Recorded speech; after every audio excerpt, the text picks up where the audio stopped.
Dolls, toys, puppets, objects of joy and fun for children all across the world. Then, why are they so darn creepy?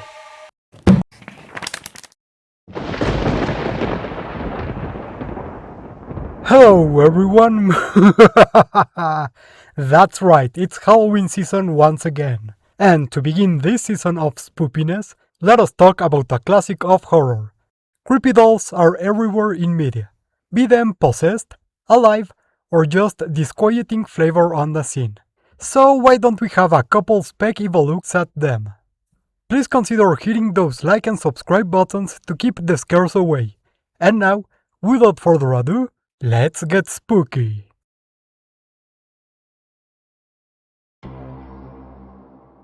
As we developed as a species, we learned it was best to put as much distance and barriers as we could between us and the scary horrors that lurked in the night. Yet sometimes, these horrors will bypass our every barrier, and horrible predators may make their way inside our homes. And sometimes, we will invite these horrors in ourselves, tricked by the appearance of innocence and harmlessness that permeates them. Today we shall meet 3 such creatures in no particular order, so that we may learn to be careful of what might be hidden in plain sight. The first of these creatures is Brephocebus gymnocephalus, also known as the doll loris. This prosimian first evolved as a brood parasite of larger primate species, with their neotenic appearance and fur distribution helping disguise them as the babies of said species. Once they have done away with the original baby, of course. By staying near groups of larger primates, they will gain the benefit of protection from predators, while also being fed and cared for by the group. Of course, the chances of being found out are a huge risk, but the doll loris has a special tool to aid with that. Like other loris species, this one has a venomous bite, although the venom is much less potent than that of its relatives. Rather than being used to hunt and defend itself, this venom merely keeps its hosts docile and mildly sedated, oblivious to the nature of their false baby. Still, as time goes on, the loris will grow increasingly unable to play the part, especially compared to real babies, which will have grown in the meantime. Hence, after a while, the doll loris will escape on its own and enter a deep hibernation-like sleep, to wait until a new brood has been born. Due to the low maintenance brought by their slow metabolism, their baby-like appearance, and the weird human tendency to like babies, domesticated variants of this species exist in many parts of the world, where they are treated as pets and dressed in cute and funny clothes. The doll loris, despite its relaxed demeanor, tends not to appreciate this. While owners are advised to take their pet's comfort into consideration, many will go overboard with the accessorizing and the way they treat these animals, sometimes even being too rough when handling them, as if they were inanimate objects. And these animals have been known to bite and scratch in response.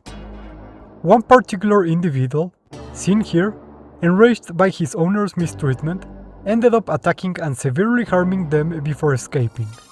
Legend says that individual is still at large. We should know by now not to play with living beings as if they were toys. But sometimes it is not even necessary for an animal to be involved. Let us meet Tomamises neuropastae. This terrible organism is colloquially known as the puppeteer fungus, and is particularly notable due to its ability to move, achieved by growing, contracting and relaxing large bundles of hyphae. However, the movement of this fungus, and other close relatives, is incredibly slow compared to what animals are capable of achieving thanks to their locomotor systems. That's why, before entering its fruiting stage, the fungus will search for the body of a dead animal. The fungus will invade the inside of a corpse, utilizing its own hyphae to attach to the muscle network of the animal. When the fungus relaxes and contracts its hyphae, the animal's body will move as well. These movements are random, chaotic, nothing close to how an animal would move and not nearly as efficient, but they are more than enough. As the body moves, the fungus will begin releasing its spores, dispersing them over a much larger area than it could otherwise. However, there are cases when the inner structure of the body is too damaged to allow for the muscle network of the animal to fulfill its purpose. And rather than looking for a different corpse, the fungus will erupt from the animal's tissues, using long, flexible hyphae to reach any substrate it possibly can. By alternately contracting and relaxing them, the fungus will force the animal's body to move, releasing spores during this process. In modern times, interestingly, this fungus has also been able to do something similar with discarded toys, especially invading those with textures that resemble those of an animal, such as plushies. Unfortunately, many children have become infected and suffered severe fungal infections from picking up and playing with such toys. Lastly, we will meet a creature that, while maybe not as outwardly scary as the other two, has nonetheless created what is easily one of the most terrifying images among all of them. What you see here is a porcelain doll, but hiding on it are several specimens of Marmaraspis melasarcos, the porcelain barnacle. These are a species of terrestrial cirripedes, with even their larvae being adapted to moving on land. Similar to marine species, upon reaching maturity they will become sessile, anchoring themselves to an appropriate substrate and developing a series of hard calcareous plates around them, their striking white color being the origin of their name. This substrate can range from large bug carcasses, skeletons, and pieces of wood, to even, in modern times, garbage, including toys and dolls. Then they will use their strong tentacles, actually extensions of the muscles used to open and close their operculum, to move the substrate they stand on. While the effectiveness of this tactic in pieces of wood and such is limited, when many porcelain barnacles invade a single bug corpse, or a doll, and act together within it, they will be capable of moving its body in a way that very lightly approximates the appearance of life, allowing them to move greater distances in order to mate, feed, and to scare away predators. Fascinatingly, the flesh and cementing fluid of these barnacles is pitch black, causing any cracks and anchor points to ooze a black fluid, enhancing the camouflage of these animals by breaking up their outline. And that's it for Speculative Biology look into cursed dolls. In this particular episode, I was having a bit of trouble conceptualizing these funky freaks. After all, creepy dolls are so varied in concept and look that it was a bit hard to turn them into something with a defined look and behavior. But luckily, our patrons really helped me get a hang on the concept and designs, so huge thanks for that.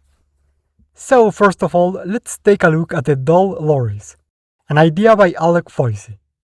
I love how horribly cursed these hairless things look.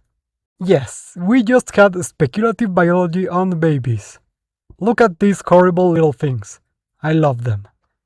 The idea of a tiny naked monkey, of course, lent itself really well to the idea of a doll, and the slow metabolism allowed for it to remain still and seemingly inanimate, just like a Chucky-style living toy.